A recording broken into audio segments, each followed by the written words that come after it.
Di antara rumusnya kalian menghadapi kesedihan, menghadapi patah hati itu, kalian akan sangat tangguh kalau bisa sampai di level bisa menikmati kesedihan, bisa menikmati kegalauan.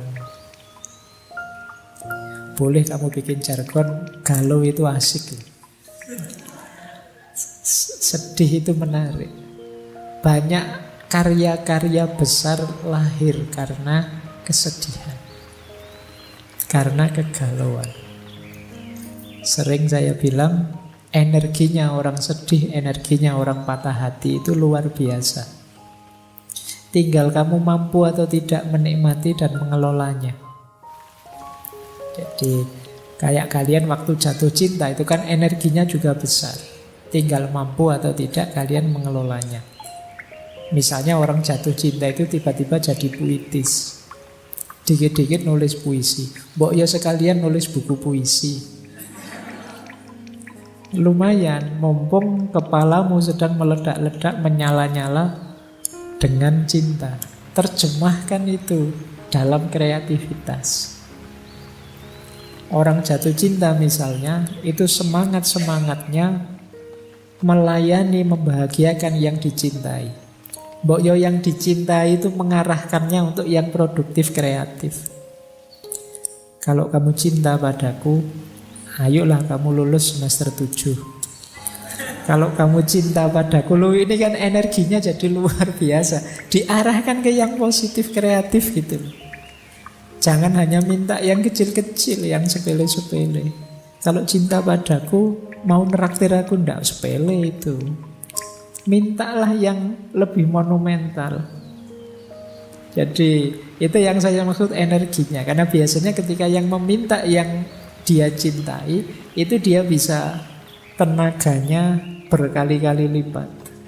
Kecerdasannya meningkat berkali-kali lipat hanya karena ingin membahagiakan yang dicintai. Maka seperti yang disampaikan oleh Rumi ini, menarilah saat lukamu terbuka. Menarilah saat kamu merobek perban. Menarilah di tengah pertempuran. Menarilah dalam darahmu. Menarilah pula saat engkau benar-benar bebas. Pada puncaknya, cinta akan membuatmu bebas. Yang paling jelas ya bebas dari belenggu ego dirimu sendiri. Orang mencintai itu kan ketika orang yang bisa menaklukkan dirinya sendiri. Baik, saya lanjutkan. Nah, Maulana Rumi juga pesan pada kita, rasa sakit yang kamu rasakan ini adalah membawa pesan. Dengarkan mereka. Jadi ini latihanlah mendengarkan lukamu sendiri. Latihanlah memahami pesan yang dibawa oleh kesedihan dan dukamu. Maka jangan terlalu hanyut emosional oleh pengalaman pahit yang kamu miliki. Tapi coba dengarkan ada pesan apa, ada hikmah apa yang bisa kamu raih. Yo karena yang pesan ini Maulana Rumi yo, berarti perhatikan dia memberitahumu apa dalam rangka meningkatkan kedekatanmu kepada Allah, dalam rangka menghidupkan cintamu kepada Allah. Peristiwa pahit apapun coba kamu dengarkan. Dia membawamu pesan apa, membawakanmu pesan apa yang itu membuatmu tambah dekat pada Allah. Jadi pesan yang arahnya ke sana. Dengarkan. Karena ketika Allah menetapkan sesuatu, pasti tidak ada yang sia-sia. Termasuk menetapkan patah hatimu. Pasti Allah tidak sedang iseng, tidak sedang saya coba anak ini kalau tak bikin patah hati kayak gimana. Pasti tidak sekedar itu. Pasti Allah ingin sesuatu yang lebih besar dan lebih penting dari itu. Maka penting kita mampu membaca luka, mendengarkan patah hati. Ayat itu kan tidak hanya ayat tertulis, tapi juga ayat-ayat kauniyah. Patah hatimu dan lukamu itu ayat-ayat Allah juga. Coba dengarkan pesannya dari situ. Jangan-jangan mengingatkanmu atau mengujimu atau mendorongmu untuk tambah dekat padanya. Dan seterusnya.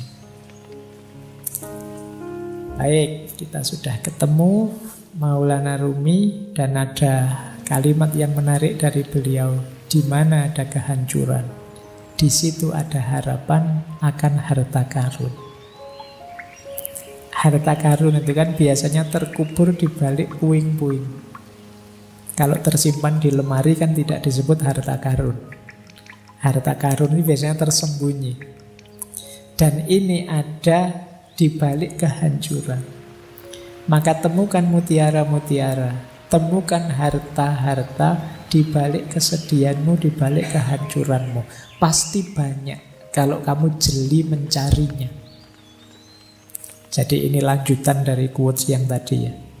Jadi dengarkanlah dan cermatilah, insya Allah kamu akan ketemu harta karun yang di situ kamu akan bangkit kembali, lahir kembali, jadi sosok yang lebih kuat, lebih hebat dari sebelumnya. Jadi ini pesan dari beliau. Di mana ada kehancuran, di situ ada harapan akan harta karun. Jadi jangan terlalu lama nangis-nangis sedihnya. Beri waktu tersendiri, tapi kemudian segera move on. Bacalah kesedihanmu, dengarkan pesannya, carilah mutiara-mutiara di baliknya, terus lahirlah kembali jadi sosok yang baru yang lebih tangguh. Ini yang diinginkan oleh Maulana Jalaluddin Rumi. Baik. Nah, ini tadi hubungannya dengan kesepian ya.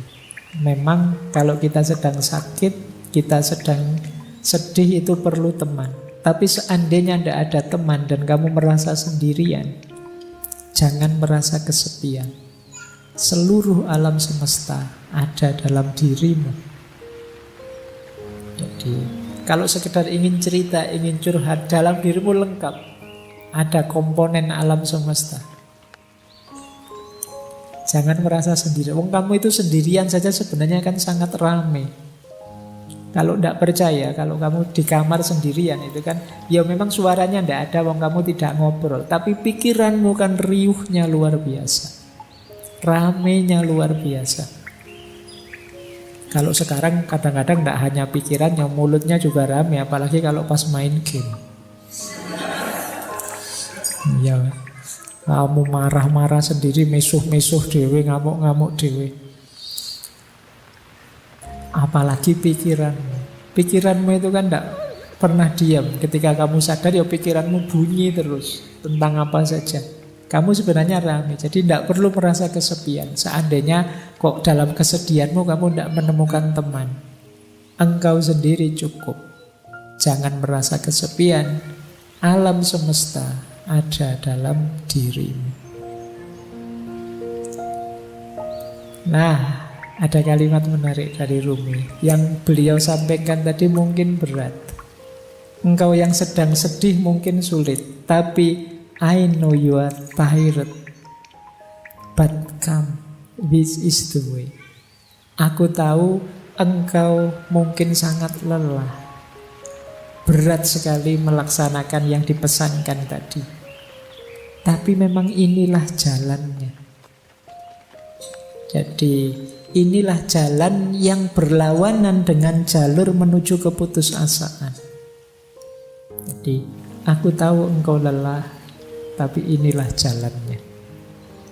Ayo pelan-pelan kamu tempuh jalan ini. Jangan mengambil jalan yang sebaliknya, yaitu jalan keputusasaan. Baik, ini dipesankan tadi ya. Sejak awal tadi kan sudah ada banyak tips-tips untuk kita bisa mengatasi rasa sedih dan hati kita yang patah tadi. Paling tidak kita menghindari gol di gawang keputusasaan. Dan memang hanya ini jalannya. kata Maulana Jalaluddin Rumi. Nah, ada satu teori dalam dunia tasawuf. Nanti coba kalian cek ya. Kalian dalam sedih ada di mana? Hubungan kita dengan Allah saat kita menderita. Ada fase confirming, ada fase responsif, ada fase ekstatik. Orang yang ada di fase confirming itu orang yang ketika sedih bisa merasakan hadirnya Allah. Terus dia tenang dan muncul harapan-harapan baru. Nah, ini ada level paling rendah ya tentu saja yang tidak ingat Allah. Ini level awal itu ingat Allah. Jadi sudah ingat Allah. Ingat Allah saja itu akan menenangkanmu, memunculkan optimisme baru.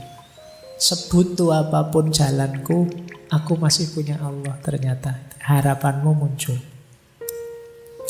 Ada fase lebih dalam lagi. Tidak sekedar sadar hadirnya Allah, tapi sadar dekatnya Allah dan baiknya Allah. Ini lebih besar lagi kegembiraan dan optimisme. Allah akan selalu mengabulkan doa-doa kita, permohonan kita, permintaan kita. Allah selalu sayang dengan kita. Allah itu tidak pernah tidak baik kepada kita. Kita saja yang keluar jalur, sehingga kebaikan Allah tidak sampai. Kita saja yang ambil jalan rute yang berbeda dengan yang diinginkan oleh Allah. Ini fase kedua, namanya fase responsif. Ada fase ketiga lebih dalam lagi. Di fase ketiga ini kita tidak sekedar merasa dekat dan Allah itu baik, tapi kita sudah intim sama sekali. Kita sudah sangat cinta dengan Allah, sehingga apapun yang diberikan oleh Allah, apakah itu pahit ataukah manis, tidak masalah. Ini namanya fase ekstatik. Nah, dalam kesedihan kita ada di mana? Allah yang hadir dalam diri kita, apakah sekedar confirming, apakah responsif, ataukah sudah ekstatik? Orang yang sudah bisa menikmati kebersamaan dengan Allah adanya di level ekstatik. Orang yang hanya sadar Allah itu ada kok, Gusti Allah ora sare, itu namanya fase confirming. Orang yang sadar bahwa Allah itu tidak sekedar hadir, tapi Dia maha baik dan akan mengabulkan semua doa kita, namanya fase responsif. Nah, teman-teman coba dicermati kehadiran Allah dalam diri kita itu seperti apa. Pandangan kita tentang keberadaannya Allah itu ada di mana. Itu menunjukkan level kedekatan dan level hubungan kita dengan Allah.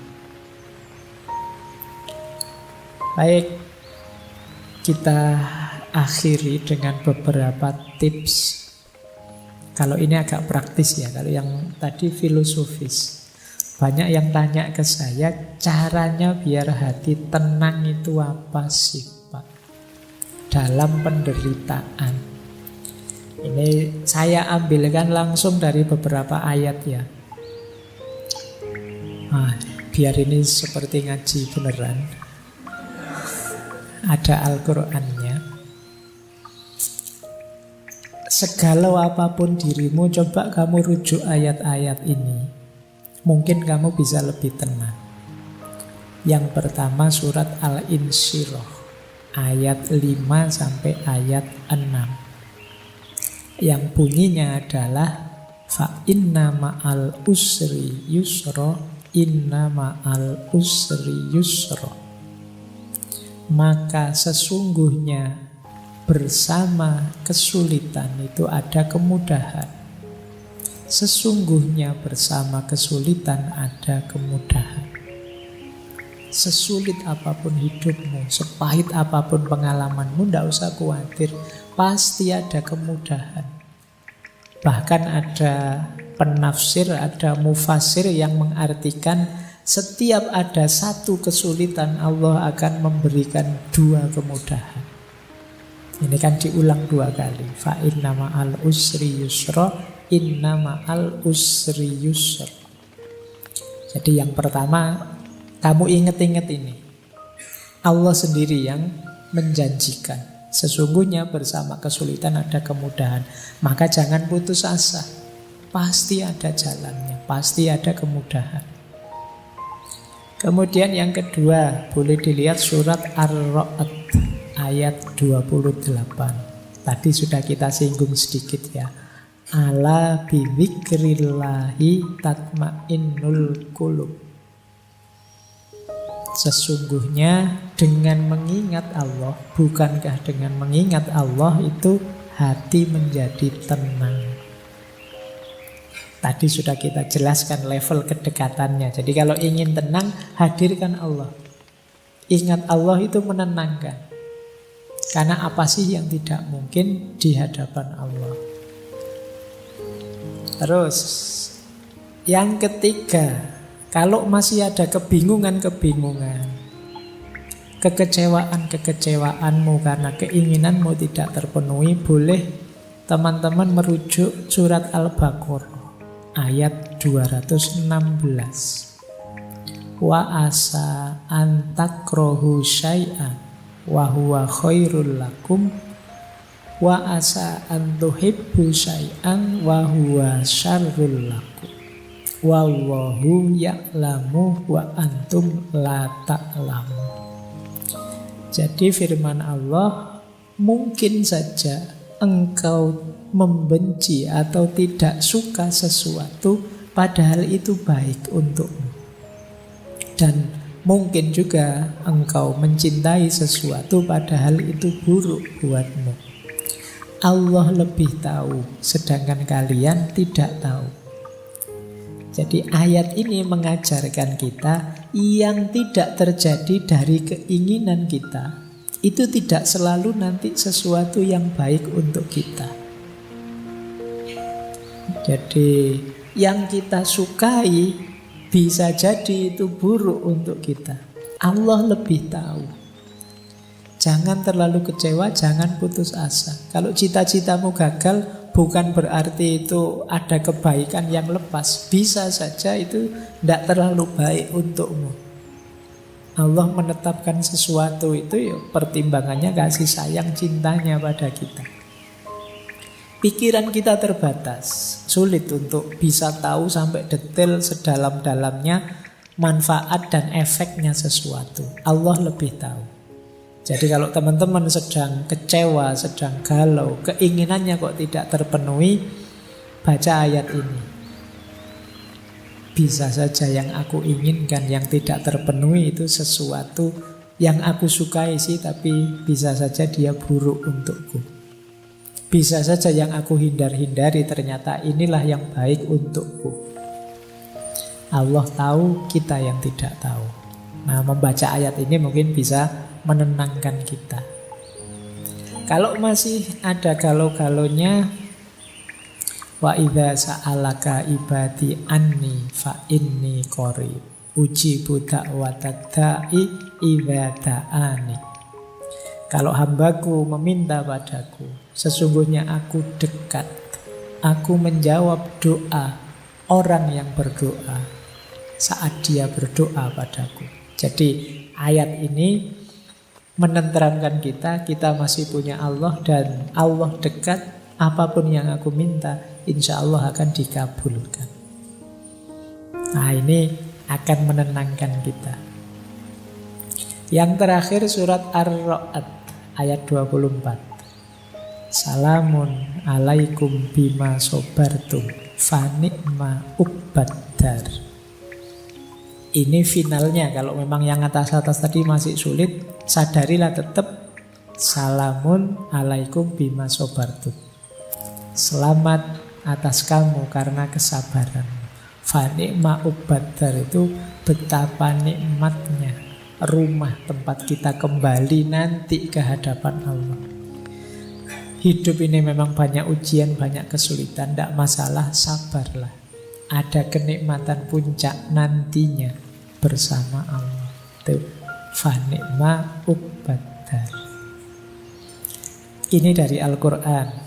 Boleh teman-teman mengambil, ini masyhur sekali, penenang hati, obat hati. Ini sebenarnya nasihatnya Syekh Ibrahim Al-Khawas. Bisa dicek di kitab Risalah Al-Qusairiyah.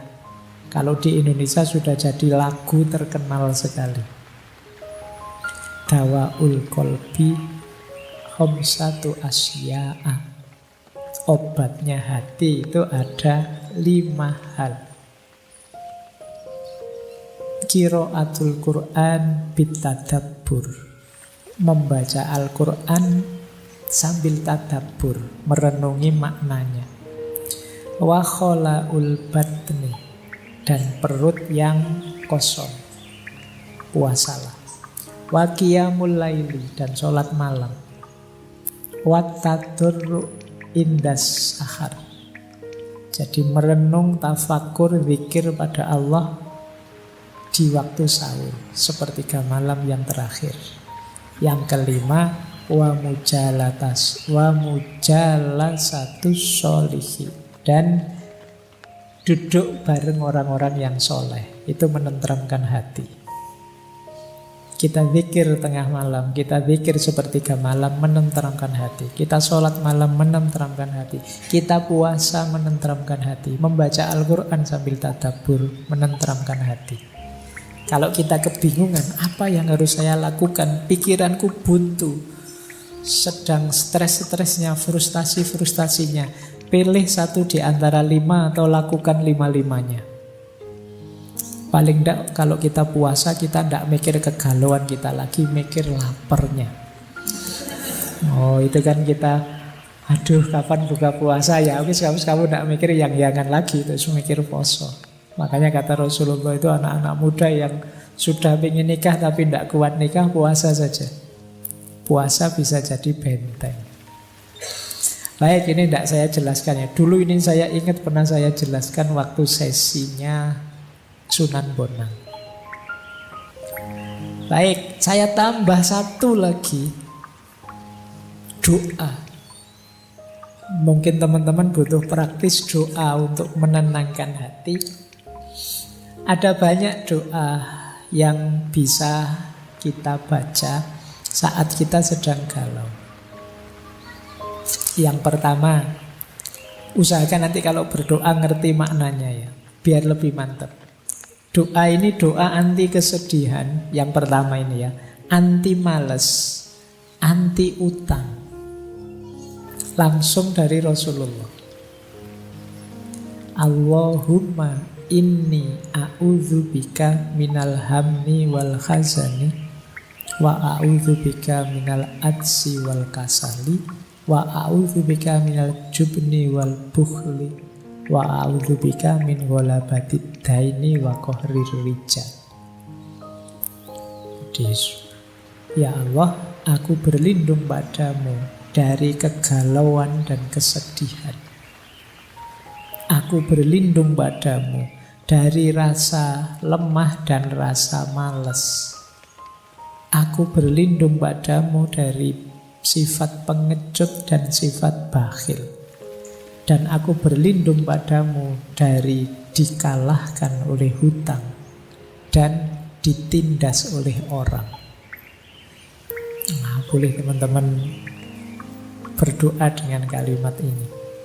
Atau yang kedua, ini doa minta tenang. Allahumma inni as'aluka nafsan bika mutmainnatan tu'minu biliqa'ika wa tardo biqada'ika wa taqna'u bi'ata'ika. Ya Allah, sesungguhnya aku meminta padamu jiwa yang tenang bersamamu, yang percaya pada pertemuan denganmu, yang ridho pada keputusan-keputusanmu, dan rela merasa cukup dengan apapun pemberianmu. Ini kalau doa ini dikabulkan, insya Allah hidup kita tenang. Yang ketiga ini juga menarik. Kalau patah hati ditinggal pacar, Allahumma ajirni fi musibati wakhluf li khairon minha. Ya Allah, selamatkanlah aku dalam musibahku dan gantilah untukku yang lebih baik darinya. Nah, Yusuf ngerti setelah berdoa ini terus diganti yang lebih hebat dari sebelumnya. Doa yang keempat ini juga menarik. Khawatirnya ketika kita sedang sedih melakukan hal-hal yang tidak seharusnya. Perbanyak membaca ya muqallibal qulub sabbit qalbi ala dinik.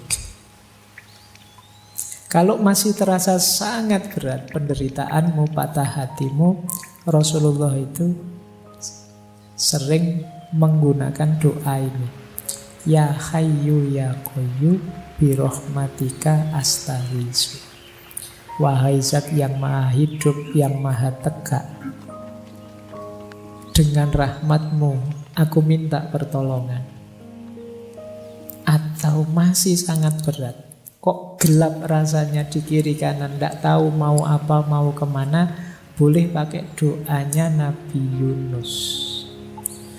Nabi Yunus itu kan mendapat ujian maha berat sampai ditelan oleh di laut. Nah, ini doa yang beliau baca. Jadi kalau teman-teman hidupnya stuck sama sekali, gelap sama sekali, tidak tahu mau kemana, boleh mengamalkan doa ini. La ilaha illa anta subhanaka inni kuntu minadz dzalimin.